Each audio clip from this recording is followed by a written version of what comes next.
Dear students, this is lecture number 12B। Last lecture में हम लोगों ने टॉर्क और मूवमेंट ऑफ अ फोर्स किया था। होपफुली आप लोगों को समझ आया होगा और आप लोगों ने अपने रजिस्टर्स में कर लिया होगा। अब हम लोग न्यू टॉपिक स्टार्ट करने जा रहे हैं, that is centre of gravity, page number 89। Centre of gravity में सबसे पहले तो मैं अगर आप लोगों को बताऊं कि सेंटर ऑफ ग्रेविटी क्या होती है। आप लोगों को पता है अर्थ हर बॉडी को अपनी तरफ अट्रैक्ट करती है। हर आपने वेट पढ़ा था, वेट पढ़ा था चैप्टर नंबर 4 में आई थिंक। वेट क्या है, वेट ऑफ द बॉडी हम लोगों ने क्या पढ़ा था। अब ज़रा वेट ऑफ द बॉडी पे आ जाते हैं। वेट में weight is the force with which earth attracts a body towards is centre. हम लोगों ने पढ़ा था वेट क्या है, फोर्स है जिससे अर्थ जो है वो किसी भी बॉडी को अपनी तरफ अट्रैक्ट करती है। ठीक है, अच्छा अब देखें, कोई ना कोई एक पर्टिकुलर पॉइंट होगा हमारी, कोई ना कोई हर बॉडी का एक पर्टिकुलर पॉइंट होगा जिस पॉइंट पे पूरा वेट लाई कर रहा होगा। ठीक है, तो the point on which the weight of the body acts is called centre of gravity. वो पॉइंट जिस पे होल बॉडी का वेट लाई कर रहा हो वो क्या कहलाता है, सेंटर ऑफ ग्रेविटी कहलाता है। ठीक है, अब हम इसको रीड करना स्टार्ट करते हैं। आपकी बुक में क्या लिखा है, every object is made of a number of particles each of which is attracted by the earth with a force. The direction of the force on each particle is towards the center of the earth. Distance of the particles from the center of the earth is so great that all these forces can be considered parallel to one another. Her object जो है वो number of particles से मिलके बन रहा है और उसके ऊपर जो फोर्सेस अप्लाई हो रही होती हैं, तो distance of particles from the centre of earth बहुत ज़्यादा होता है, is so great that all these forces can be considered parallel to one another, कि ये सारी फोर्सेस क्या ली जाती हैं, पैरेलल कंसिडर की जाती हैं। पैरेलल यानी ऐसे या यूं होता है ना पैरेलल, तो यहाँ पे हमारे पास कैसे होंगी, पैरेलल इस तरह से कंसिडर की जा रही है। ठीक है, क्यों, क्योंकि डिस्टेंस क्या है, बहुत ज़्यादा है पार्टिकल्स का और फोर्सेस का। Sorry, distance of the particles from the centre of the earth. Particles का डिस्टेंस कहाँ से, सेंटर ऑफ द अर्थ से ज़्यादा होता है, तो ये फोर्सेस कैसे कंसीडर की जाती है, पैरेलल कंसीडर की जाती हैं। Hence the force of gravity acting on a body is the resultant of all these parallel forces. तो फोर्स ऑफ ग्रेविटी क्या है, जो कि बॉडी के ऊपर एक्ट कर रही होती है, रिजल्टेंट होती है इन सारी पैरेलल फोर्सेस के। अब आप लोग याद करें, मैंने आप लोग को पैरेलल फोर्सेस स्टार्टिंग में पढ़ाया था, उनका रिजल्टेंट निकालना भी बताया था। तो हमारे पास फोर्स ऑफ ग्रेविटी क्या हो गई, रिजल्टेंट हो गई सारी पैरेलल फोर्सेस की, जो कि उन पार्टिकल्स के ऊपर एक्ट कर रही होती हैं। This force is called wait of the body. The weight of the body always acts vertically downward through a point which is called centre of gravity of the body. Wait of the body हमेशा कहाँ पर होता है, downward direction में होता है। ठीक है, एक पॉइंट होता है जिसपे पूरी बॉडी का वेट लाई कर रहा होता है, उस पॉइंट को हम क्या बोलते हैं, सेंटर ऑफ ग्रेविटी बोलते हैं। ठीक है, third centre of gravity can be defined as the point on which the weight of the body acts. ठीक है, the centre of gravity of a body depends on the shape of the body. In a sphere the centre of gravity is at its centre. The center of gravity of a body may not necessarily be within the body in the case of a ring. अब ज़रूरी नहीं है कि centre of gravity body के अंदर ही हो, कुछ ऐसी भी चीज़ें हो सकती हैं जिसके अंदर centre of gravity outside the body होगा। जैसे अगर मैं बोलूँ एक सर्कल है, सर्कुलर बॉडी है, ठीक है, तो उसका तो सेंटर ऑफ ग्रेविटी कहाँ होगा, इसका सेंटर ही होगा। अब ये मैं बोलूँ एक रिंग है, जैसे आप लोग एक रिंग ले लें, रिंग सिर्फ ये हिस्सा है, ये सारा हॉलो है, एम्प्टी स्पेस है। ठीक है, ये सारी जो है क्या है, एम्प्टी स्पेस है। तो यहाँ पे सेंटर ऑफ ग्रेविटी क्या होगा, कहाँ पर होगा, यहाँ पर होगा, सेंटर ऑफ ग्रेविटी यहाँ होगा। हालांकि यहाँ पे कोई चीज नहीं है, सिर्फ और सिर्फ रिंग ये है, समझ आ रहा है। तो आउटसाइड द बॉडी है और हमें पता है कि ये कहाँ एक्ट कर रहा होगा, यहाँ पे होगा, इसके मिड में। The centre of gravity of a body may not be within the body. In the case of a ring, the center of gravity does not lie in the material of the ring. It is at its geometric center. Material के अंदर कहीं पर नहीं है ये। जैसे circular ring है तो जाहिर सी बात है एक सर्कल का एक ज्योमेट्रिक सेंटर होता है। हम बोलें ये वाला जो सेंटर है, ज्योमेट्रिक सेंटर जो है वो उसमें सेंटर ऑफ ग्रेविटी है। Similarly, in a hollow sphere, the center of gravity is not within the material but it is at its geometric center. इसी तरीके से अगर कोई भी हम स्फीयर ले लें जो कि हॉलो स्फीयर हो गई, हॉलो स्फीयर ले ली कोई सी भी, ठीक है, तो उसका जो सेंटर ऑफ ग्रेविटी कहाँ होगा, ज्योमेट्रिक सेंटर होगा, यानी उसके मिड में सेंटर में होगा, ठीक है। अच्छा, the centre of gravity of a regular shaped and homogeneous objects can be found from the consideration of the symmetry. अच्छा, centre of gravity of some objects are given below. ये जो table बना हुआ है, ये वाली जो चीज़ें हैं ये आप लोग के पास आप लोग याद करेंगे क्योंकि ये ब्लैंक्स में आ सकती हैं, ठीक है। इस पूरे टॉपिक्स में से सिर्फ और सिर्फ आपको सेंटर ऑफ ग्रेविटी की क्या लिखनी है, डेफिनेशन लिखनी है। आपको कहाँ से लिखोगे, इसकी डेफिनेशन लिखेंगे द पॉइंट, फर्स्ट पैराग्राफ की लास्ट लाइन में है दैट पॉइंट लिखा हुआ है, आप लिखेंगे the point on which the weight of the body acts is called centre of gravity, ठीक है। अच्छा, उसके बाद ये सारी चीज़ें जो मैंने अभी बताई हैं कि रिंग का सेंटर ऑफ ग्रेविटी कहाँ होती है, हॉलो स्फीयर की कहाँ होती है, और वैसे अगर कोई बॉडी है जो कि सर्कुलर बॉडी, उसकी सेंटर ऑफ ग्रेविटी का है, तो ये सारी चीज़ें आप लोग मार्क कर लें, ब्लैंक्स वगैरह के लिए पूछा जा सकता है। और ये टेबल हम देख रहे हैं, ये टेबल आप लोग याद करेंगे और अपने पास centre of gravity of some objects करके इस टेबल को भी लिखेंगे, रजिस्टर्स में लिख लीजिएगा ताकि आप लोग याद कर लें। यूनिफॉर्म रॉड, टेबल पे जो आप लोग के पास यहाँ पे टेबल गिवन है सेंटर ऑफ ग्रेविटी, वो आप लोग अपने अपने रजिस्टर्स में लिखेंगे और मैं आप लोग को यहाँ पे एक्सप्लेन भी कर देती हूँ कि क्या है यूनिफॉर्म रॉड। सबसे पहले हमारे पास है यूनिफॉर्म रॉड, ठीक है। एक यूनिफॉर्म रॉड अगर है तो उसकी सेंटर जो होगा वहीं पे ही सेंटर ऑफ ग्रेविटी होगी। सेंटर ऑफ ग्रेविटी क्या होगा, सेंटर ऑफ द रॉड होगी। सर्कुलर प्लेट, ठीक है, सर्कुलर प्लेट हमारे पास क्या है, सर्कुलर प्लेट में क्या होगी, सेंटर ऑफ ग्रेविटी यही पॉइंट होगा इसका, ठीक है। प्लेट है स्क्वायर, रेक्टेंगल और parallelogram in shape, intersections of lines joining mid points of opposite sides. यानी हम अगर स्क्वायर का निकालेंगे तो कैसे निकालेंगे, या रेक्टेंगल का, ये जो मिड पॉइंट होगा, ये जो पॉइंट आएगा ये इसकी क्या होगी, सेंटर ऑफ ग्रेविटी होगी। Triangular plate, intersection of medians. Triangular plate अगर हम ट्रायंगल ले लें, इसका इंटरसेक्शन निकालें तो उसके वर्टेक्स से इसको ड्रॉ करेंगे इस तरह से, और ये जो पॉइंट होगा ये हमारे पास क्या आ जाएगा, सेंटर ऑफ ग्रेविटी आ जाएगा, ठीक है। रेक्टेंगुलर ब्लॉक और cube, intersection of diagonals. Diagonals आप लोग को पता है क्या चीज़ होती है, अगर मैं बोलूँ रेक्टेंगल, एक रेक्टेंगुलर ब्लॉक या क्यूब ले लें तो इसकी जो है हमारे पास क्या होगा, ये डायगोनल्स होते हैं ना, ये जो डायगोनल्स हैं, ठीक है। ये वाला पॉइंट क्या आ जाएगा आप लोगों के पास, सेंटर ऑफ ग्रेविटी। और सिलेंडर बना लें मिड पॉइंट ऑफ एक्सिस, इसका मिड पॉइंट ले लें एक्सिस का, तो वो हमारे पास क्या आ जाएगा, सिलेंडर का सेंटर ऑफ ग्रेविटी। जैसे अगर ये सिलेंडर है,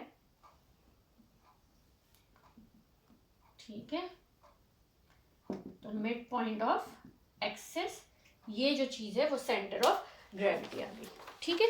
अब ये टेबल जो है आप लोग को याद करना है, लिखना है, सेंटर ऑफ ग्रेविटी की डेफिनेशन लिखिएगा और centre of gravity of some objects लिख लीजिएगा। The knowledge of the position of center of gravity is useful in problems of equilibrium because that is the point of application of the vector representing the weight of the body। ये centre of gravity आप लोग के पास important है क्योंकि आगे जब हम लोग स्टेट ऑफ इक्विलिब्रियम भी पढ़ेंगे तो उस वक्त भी सेंटर ऑफ ग्रेविटी आप लोग के पास इन्वॉल्व होगा, तो आप लोग इसको अच्छी तरीके से पढ़िएगा। सेंटर ऑफ ग्रेविटी बहुत इजी सा टॉपिक है, सिर्फ और सिर्फ क्या है, वो पॉइंट जिसपे पूरी बॉडी का वेट लाई कर रहा होता है वो पॉइंट क्या कहलाता है, सेंटर ऑफ ग्रेविटी कहलाता है हर ऑब्जेक्ट का। ये हमारे पास वो ऑब्जेक्ट्स हैं जो कि रेगुलर शेप्स हैं, ये रॉड है, ये आपके पास सर्कल है, ये आपके पास स्क्वायर है, ये एक रेक्टेंगुलर, और फिर मैंने क्यूब तो नहीं बनाया है, उसका ऑब्जेक्ट का डायगोनल जो है हम लोग करेंगे क्या है, इसके आगे क्या लिखा हुआ है, इंटरसेक्शन ऑफ डायगोनल्स था। ये आप लोग के पास ट्रायंगुलर प्लेट का था, ये सिलेंडर का था। अच्छा, अब ज़रूरी तो नहीं है ना कि दुनिया में सिर्फ ऐसे ही ऑब्जेक्ट्स हों कि जो एक पर्टिकुलर हैं जिनके अंदर सिमेट्री आ रही हो, ठीक है। कुछ ऑब्जेक्ट्स तो इरेगुलर शेप्स के भी होते हैं, तो हम लोग centre of gravity find out करने जा रहे हैं of an irregular shaped body. Centre of gravity of an irregular shaped body, हम सेंटर ऑफ ग्रेविटी किसी भी इरेगुलर शेप्ड बॉडी की किस तरह से फाइंड आउट कर सकते हैं। अब हम ये वाला टॉपिक रीड करने जा रहे हैं, पेज नंबर 90 पर है, Plumb line is a small metallic conical piece attached to a string. ये figure 6.7 देखिएगा. When the plumb line is displaced, it always comes to rest in the vertical position. कैसी position में वापस आ जाता है? Vertical position में वापस आ जाता है. ठीक है, जब इसको थोड़ा सा भी डिस्प्लेस किया जाए तो ये रेस्ट की पोजीशन में वापस आ जाता है. और किस तरह से? वर्टिकल पोजीशन में. जैसे ये आपके पास है, ये आप लोग के पास एक प्लम लाइन है. ठीक है. Two vertical forces act on it. Number one is weight और number two tension in the string. These forces act along the same vertical line. ये दोनों forces same vertical line के अंदर ही lie कर रही होती हैं. The center of gravity of the plumb line is vertically below the point of suspension. जो आप लोग के पास point of suspension है उससे below हमारे पास center of gravity होता है. This fact provides a simple method for finding experimentally the center of gravity of irregular shaped bodies. ये फैक्ट यानी सेंटर ऑफ ग्रेविटी कहाँ पे लाई करता है? पॉइंट ऑफ सस्पेंशन से नीचे लाई कर रहा होता है. तो ये वाला फैक्ट यूज करते हुए हम लोग क्या कर सकते हैं? इरेगुलर शेप बॉडीज की फाइंड आउट कर सकते हैं सेंटर ऑफ ग्रेविटी. अब ये मेथड किस तरह से फॉलो होगा अब हम देखते हैं. फिगर 6.8 देखें और मैं रीड कर रही हूँ. Drill 3 small holes near the edge of the plate who centre of gravity is to be located. हम ये वाली फिगर है, जैसे कि अगर ये एक प्लेट है, ठीक है, और इस प्लेट की मुझे centre of gravity find out करनी है. मैंने 3 होल्स कर दिए, नंबर 1 नंबर 2. इसको ए बोल दिया, इसको बी बोल दिया और इसको हमने सी पॉइंट बोल दिया.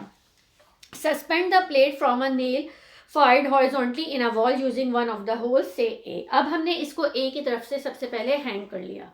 When the plate is at rest, जब ये रेस्ट में पोजिशन में होगी, suspend the plum line from the nail. अब हमने क्या किया? नेल से एक प्लम लाइन को सस्पेंड कर दिया. Draw a line A A on the plate along the plum line.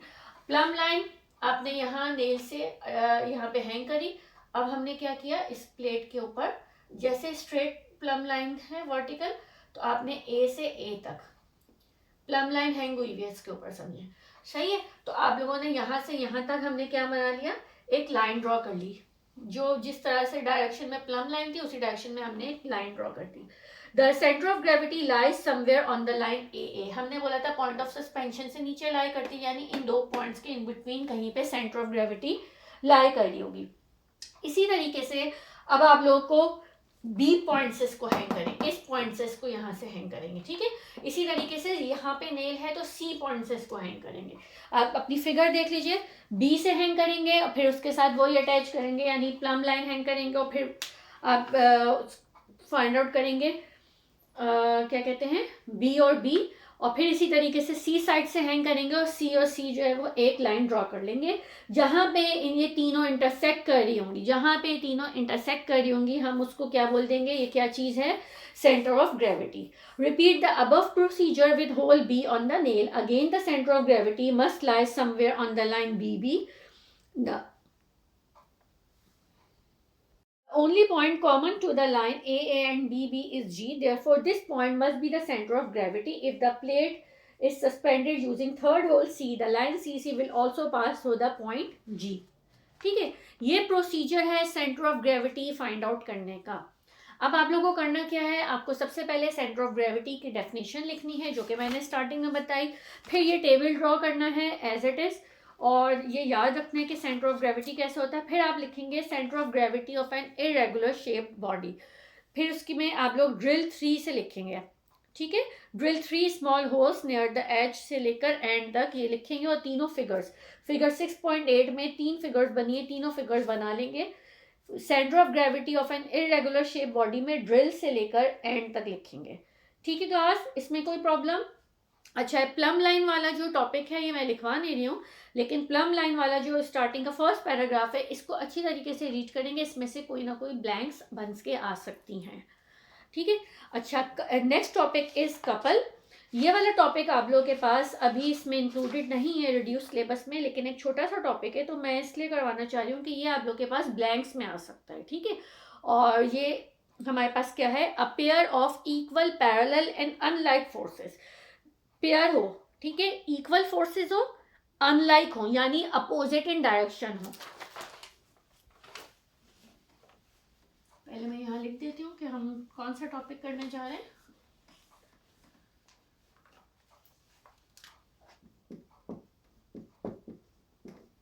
Pair of, कौन सी होती है? पेयर ऑफ इक्वल फोर्सेस हैं, पैरेलल हैं और अनलाइक हैं। अनलाइक का क्या मतलब हो जाता है? अपोजिट इन डायरेक्शन होती हैं। Having different lines of action is called a couple. ये आपके पास इसकी डेफिनेशन हो गई कपल की। अच्छा, अब अगर मैं इसको ड्रॉ करूं, जैसे ये अगर एक रॉड है, एक अगर ये फोर्स है तो इक्वली फोर्स होगी, लेकिन अनलाइक फोर्स होगी तो अपोजिट इन डायरेक्शन होगी। ठीक है। Consider two equal unlike parallel forces each of magnitude F acting at A and B as shown in figure. The torques or moments of two forces are given by, अगर मैं torque निकालूं, यहाँ पे ये force है, exactly same force ये है, but unlike forces हैं तो अपोजिट इन डायरेक्शन है। O ये है, A और B ये हो गए। The movement of the force F at A, अगर A के ऊपर मैं फाइंड आउट करूं टॉर्क तो क्या हो जाएगा? F इंटू क्या होता है? टॉर्क क्या होता है? टॉर्क अगर मैं ए पे फाइंड आउट कर रही हूँ, यहाँ का वो टॉर्क अगर फाइंड आउट करूँगी तो torque the movement of the force F at A, तो आप लोग के पास force multiply by perpendicular distance क्या है? ओ ए। और अगर मैं टॉर्क बी के लिए फाइंड आउट करूँगी तो एफ इंटू ओ बी हो जाएगा। Both these movements have the same direction, that is counter clockwise. कैसे काउंटर क्लॉकवाइज बन रही है?